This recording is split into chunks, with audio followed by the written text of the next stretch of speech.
I think the thing to focus on today is actually going to be the volume that's coming into the market. We see here that right around 77 to 78 million. Welcome back in YouTube. It is an interesting day to say the least, but we did say it was going to be a rally type of week, as the short-term charts were telling us that we're going to see this rally continue into this week. We have PCE reporting, and the market is excited because the Fed's job may just be done.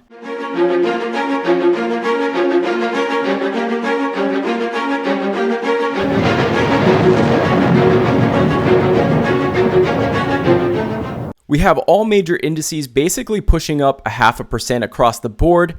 The VIX down nearly 3%, and the market is excited. Well, because the labor market is now cooling, and this is the data that everybody is actually looking for, and the market is rallying on this news. Now, as most of you know, I'm not so sure what's going to take place into the end of the year. I technically think we could have some sort of blow off top and maybe even reapproach recent highs, but you all know that I think monetary policy will catch up, that the consumer is hurting a lot more than people know, and we will be in some sort of recession by the middle of next year. It means that there's about 12 months of pain, in my personal opinion, still ahead.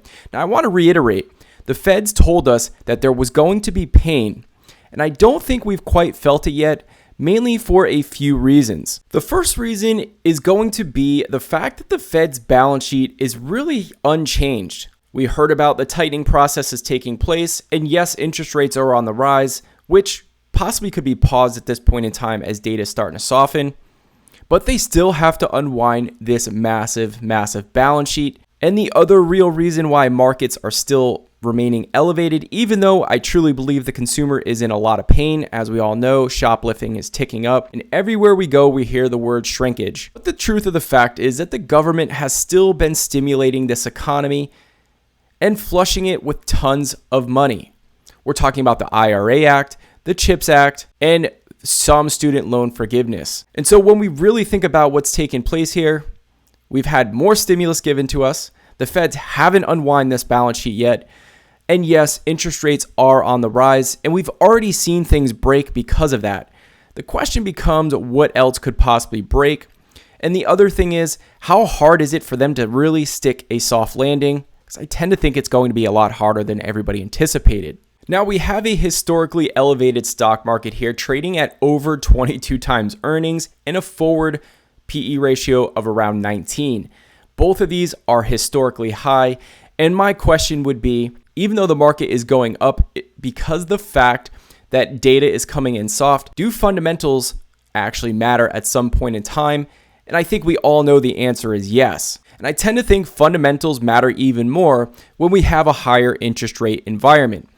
Why am I going to go into a historically high market when I can sit in cash and get a historically decent yield? I think the thing to focus on today is actually going to be the volume that's coming into the market. We see here that right around 77 to 78 million on the SPY is an average volume, and we're sitting right around half that, and we're already more than halfway through the day. So keep an eye on this. It'd be interesting to see where volume lies, because I tend to think that this move, algorithmic buying taking place, but not a true amount of conviction behind this market. Yes, data is coming in soft, and that is causing the market to elevate, but then the question becomes, what are earnings per share going to be next year? Because if earnings per share are flat, then this is a very expensive market, and if earnings per share are deteriorating, then this is a very expensive market, and mean reversion will look very ugly. And that's why, guys, I've been preaching on the channel, kind of ignore the top 10 stocks that are carrying this market, as the valuations are really elevated.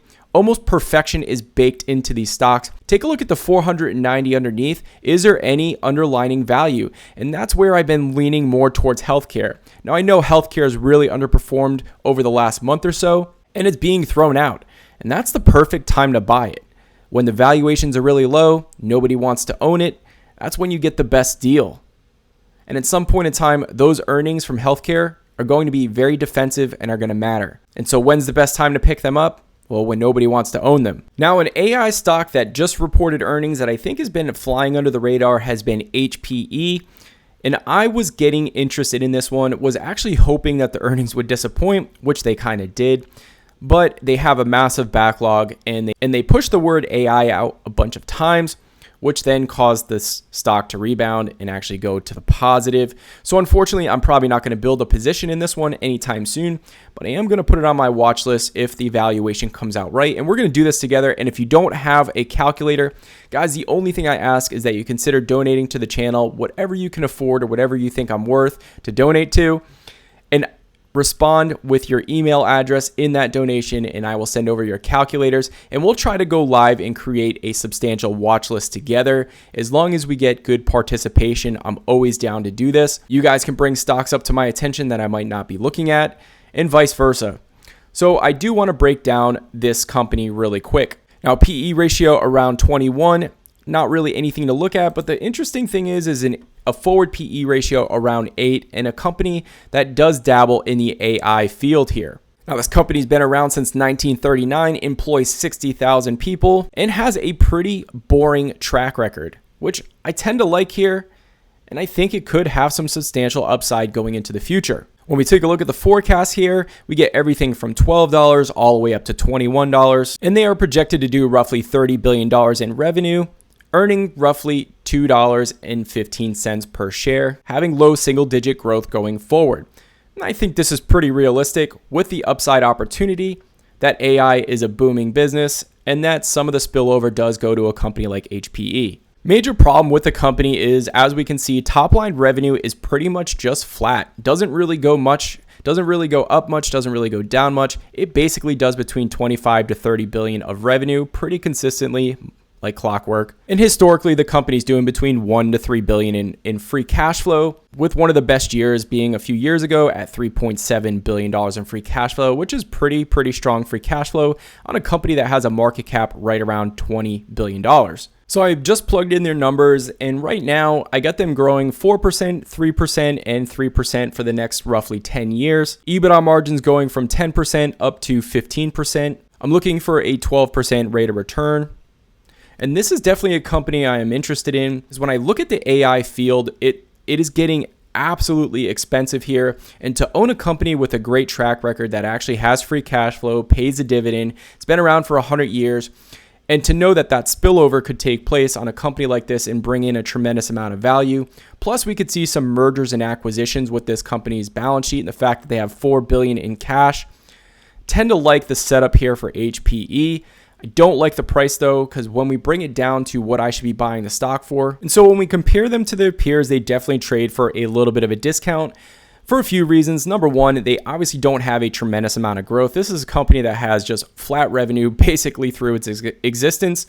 And so when we're comparing them to the more sexy names that are out there growing 30 and 40%, obviously it's not going to demand the multiple or get the valuation that those companies get. And so with a contrarian stock like this, you need to buy it at a good price and understand that management has to execute in a certain way to regain some sort of revenue growth that the market is not seeing. And that's basically what you're betting on buying companies like this. And so when we're trying to get a multiple of EV to EBITDA, we can see it basically trades at 6 to 7 times EV to EBITDA, while the industry standard is double that. So I'm going to meet in the middle and say roughly 10 to 12 times EV to EBITDA is going to make sense. So we're going to just call it 11. We put an 11 multiple on that. So we get a $17 EV to EBITDA multiple price target. We get roughly a $12 DCF price target. When we average those out, that gives me right around a 15, 14, high 14, low $15 price target that I would be looking for this company.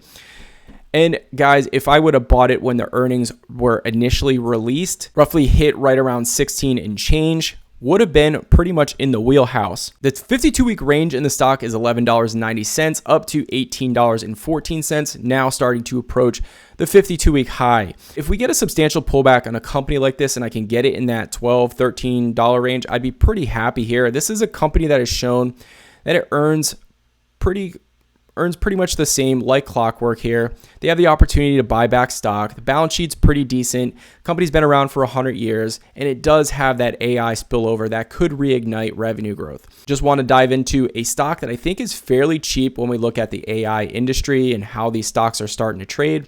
And one contrarian move could be something like an HPE to add to your portfolio that does pay a dividend nearly 3%. As always, guys, appreciate your time. Thank you so much for spending it with me, and we will see you in the next one. Peace.